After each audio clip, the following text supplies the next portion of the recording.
Hi, and welcome to HOTTIE, which means Hot Topics in Education. I'm your excellent host, Donny Lee. Today we're discussing the issue of gaming in education. With me is some PhD who doesn't advocate the use of gaming in the classroom. I will be asking him some tough questions, and we will be discussing how gaming can influence learning and literacy. Doctor, let's begin with your opinion. There is a huge uprising in the advocacy for gaming in schools among professionals, and it doesn't seem to be slowing down. In fact, it seems to be gaining in its speed and scope. Why is it that you don't think gaming should be utilized in the class? Well, children these days seem to be spending all of their spare time in front of a computer screen or on their cell phones, texting or chatting on MySpace, and there doesn't seem to be any good quality reading time anymore. I mean, when we were kids, we came home from school, we did our chores, we did our homework on pen and paper, and if there was any time left over, we watched a little TV. So, you are saying that since these new technologies are changing tradition, that is a bad thing? Not necessarily, but I fear that kids today are missing out on those character building habits that we all had before all this technology. Well, couldn't the same thing have been said about TV programming back in the 1950s? I'm sure it was. So look at all of the educational benefits that came from TV. Can't these new advances in Web 2.0 be used in the classroom as well? I'm sure they can, but video gaming, come on. That's what kids do to waste time. It has no place in the classroom. Hang on a second. Let's make it clear to the audience and to ourselves here that we're talking about games specifically designed for learning. We're not talking about Halo, Grand Theft Auto, guns blazing, blowing up monsters. Okay? Oh. Have you heard of these massive multiplayer online role-playing games? MMORPGs? Apparently, they are more than just your typical video game. You have to solve problems and achieve things before you can move on in the game. Oftentimes you have to work collaboratively with others to reach an objective. And some games have no competition among the players. It's just competition against the game itself. Well, what kind of objectives are we talking about here? Rescuing a princess from a castle full of mushrooms and turtles and stuff? Ooh. According to my sources, the objectives could be the curriculum itself.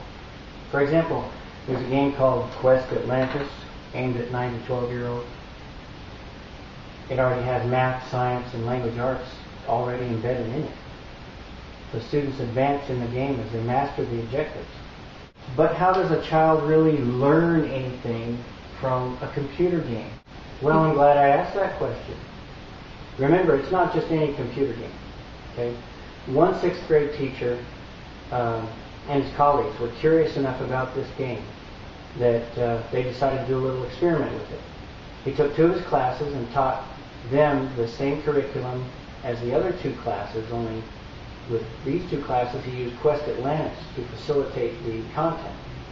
The other 2 classes he taught them with traditional techniques, textbooks, worksheets, that sort of thing. At the end of the year, the questers, as they're called, tested higher in understanding and achievement than the other one. Yes, but, well, hold on, just to answer your question. What if learning doesn't have to be so drudgerous? I mean, whoever declared that learning had to be a tiresome chore for it to be of any value? I didn't mean to cut you off there, but you see my point?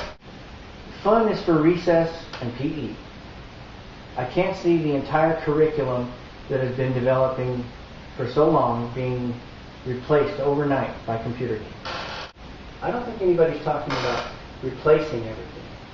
I'm for progression, but I still think that pen and paper should have their place in the classroom also. Here's what some of your peers had to say about MMORPGs. Quote, MMORPGs might be valuable in providing a safe context for active student learning. Game worlds can be more concrete, immersive, and open-ended than textbooks, and can be used to represent other places, historical periods, and environments or systems that would be impossible to recreate in a classroom, including models for chemistry and other sciences. Moreover, the game world can reach beyond the classroom due to the networked nature of MMORPGs. Even so, traditional textbooks and classrooms are likely to serve a complementary role in supporting students' game-based educational experiences. Games and simulations may even be best used in conjunction with more traditional educational techniques.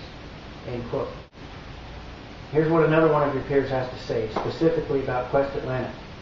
At its core, Quest Atlantis sits at the intersection of entertainment, education, and a set of social commitments, and it combines elements of free play, role play, adventure, and learning, allowing members to virtually travel to three-dimensional worlds where they select developmentally appropriate curricular tasks, talk with other students and mentors, and build virtual personae. I mean, that sounds pretty educational to me. Well, can I see this game for myself? I mean, if I were to switch from a Ford to a Chevy, don't you think I'd have a little test drive? Well, we just happen to have a little clip from the game we can show the audience right now. Just check out your monitor there. Hello and welcome inside Quest Atlantis. Right now you are inside Teacherville, or at least I am. You're watching me inside Teacherville. This is behind the bridge up at the top of the hill. We're going to go check out the coffee shop here because there's a nice lady inside that has some important things to say. I'm just going to go up to the top of the hill here. By the way, if I push the control button while I'm moving, it goes a lot faster, so you can cover more distance that way. We're going to go right inside here, and ooh, there she is. She's a permanent character here. I'm going to click on her and see what she has to say. Hello, how are you? Basic stuff here. And I asked her how things were going, and she says, so far so good. My fourth graders love Quest Atlantis. They were introduced to this virtual world this year and asked to play Quest Atlantis every time we go into the computer lab. They do realize that there is much thought and work involved in completing the missions and quests. However, they consider it fun and engaging work. We started off the year with some starter quests to familiarize the students with the world, the process of submitting and revisiting quests, and how they relate to the social commitments. She goes on to say, it worked out pretty well. After they understood how to do quests, we dove into a unit. During our science unit on water, we explored the Taiga unit. Taiga is a simulation of a national park where the fish population is declining. Their job was to help the ranger by figuring out what could be causing the decline.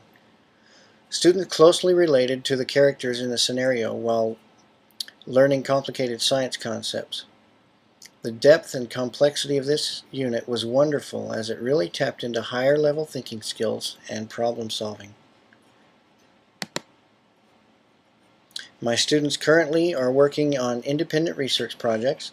We have tied this into Quest Atlantis as they are able to gain Quest Atlantis lumens based on the social commitment their research best represents.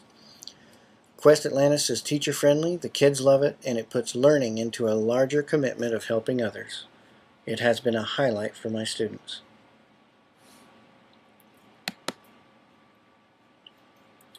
So that's just a little sample I wanted to show you. Every time you need to move, you need to make sure you click back on the screen. And back to you, Donnie Lee. Well, there you have it, folks, a little slice of virtuality. Unfortunately, our time is far spent. Special thanks to my guest, some PhD who might be changing his views on educational gaming, or just possibly retiring. Thanks for watching HOTTIE. Log on next week when I'll have some PhD who wants to be an ice trucker.